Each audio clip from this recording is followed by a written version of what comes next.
One of my good employees just finished.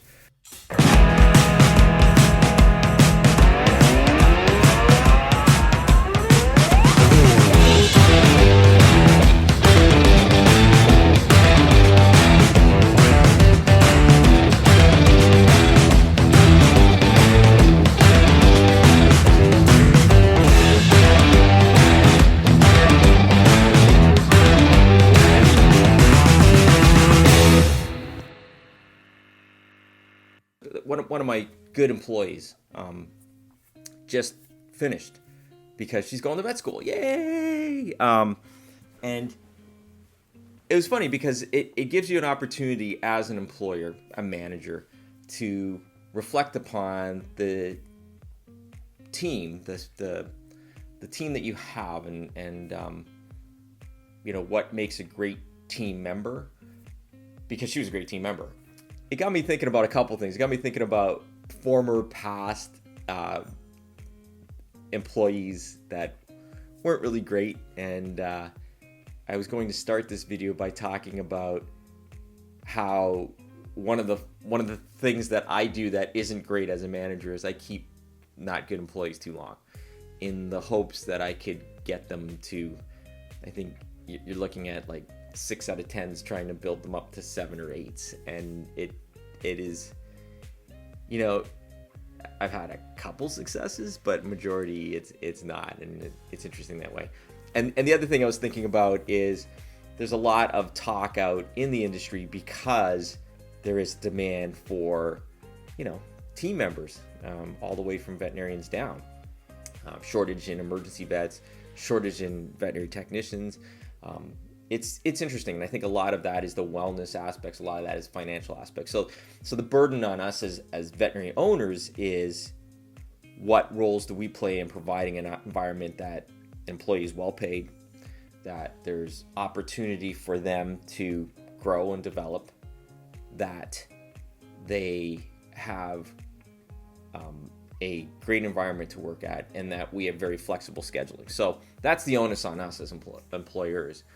But I was always thinking about what makes a great employee. And it's interesting. I wrote some notes down here. Sorry, I got to look at these notes here. But this is from my perspective. These are things that I look for in a great employee.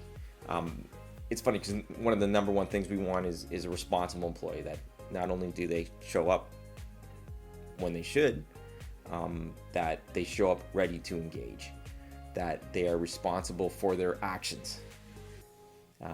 Accountability. Those are things that to me make a great employee. The other thing to me is we're all in it because we love pets and we want to make them better. But a great employee understands the concept. I use terms client-centric versus pet-centric. And I think just by nature, we in the veterinary profession are pet-centric. We really want what's best for that pet. But you really have to take into account the client. If a client is unable, unwilling, or just doesn't believe in doing the recommendations that we have, you have to respect that. You have to educate them so that they can do what you feel is best. But ultimately, it's their decision. And when you don't respect that, when you do what you want to do or what you feel is best for that pet without involving that client, then it can lead to a negative outcome. So a great employees, to me, understand that. They understand the concept that without that client walking through that door, you have no pet to care for. I use the term selfless. Not selfless in they're giving their all the time for the business. I get it.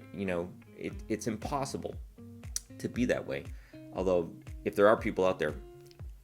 But selfless in the sense that everyone has needs, everyone has concerns, everyone has desires, everyone needs what's best for them. But a great employee takes into account that their needs, their desires have an impact on their teammate and the business.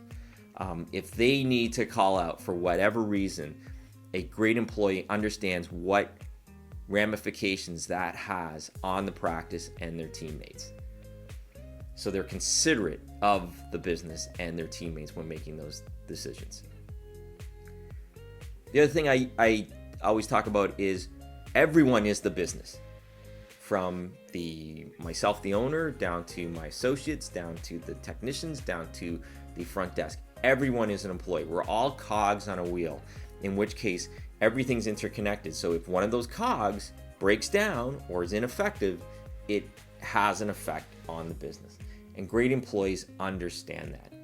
It's more like a objective, consensual viewpoint about the practice. Conceptual viewpoint about the practice. Other things great employees do is they actively, if they find problems, no matter what it is, whether it's mechanical, protocol, client services, they actively seek out resolutions. They look for ways to fix that problem. That's what great employees do. The other thing great employees do is they communicate. At my practice, we stress communication like crazy. I mean, like crazy. And you wouldn't believe how the not great employees just don't communicate.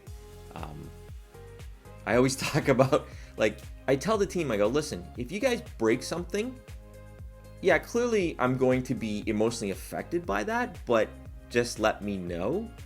And I've had some not great employees. I mean, I'm talking breaking hundreds to $1,000 piece of equipment. They don't notify me. And then when I find out it's broken, it's like there's silence. And I can't tell how many times I say, just let me know. And so it was interesting to see that sort of behavior.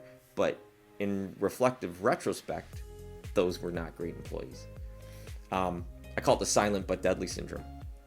And you see that. To me, that's part of engagement. It's part of engagement, and it blows my mind when I see that. And then the last thing that I always look for in a great employee is team. They understand the concept of team, that we're all in this together.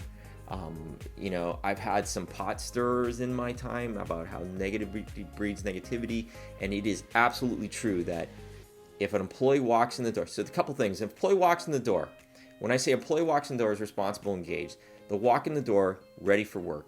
When I hear the employees that aren't the greatest walk in the door and they're just basically usually they're complaining about what's bad going on in their life. It's okay to vent, but that actually takes precedence in their entire behavior for that day and how they do everything. And so to me, that negates any selfless type of behavior. It negates looking at your teammates and the business as one, and that cog in that wheel is not functioning. The other thing that I noticed with not great employees is the ones that are negatively speaking. It was interesting. I was listening to a conversation between a great employee and a not great employee. And the not great employee, they both worked at this other place. And all I heard from the not great employee was just basically just downtrodden and gossiping about individuals at that place. And so the whole concept about if someone is negatively speaking about someone else, chances are they're negatively speaking about the other people that they work with, whether it's me or the teammate or whatever. So negativity breeds negativity. And it only takes one person to stir the pot, and that person can create havoc amongst your practice. So getting back to my original point about I hold on to some employees too long. So what happens is, as a result of that, when you can't get that employee to engage, you can't get that employee to better themselves, then it leads to frustration on their part. Clearly, the management is frustrated, but we're trying our best. And then that frustration leads to breeding negativity. So I think it's important to create that environment that every employee would want to stay for life.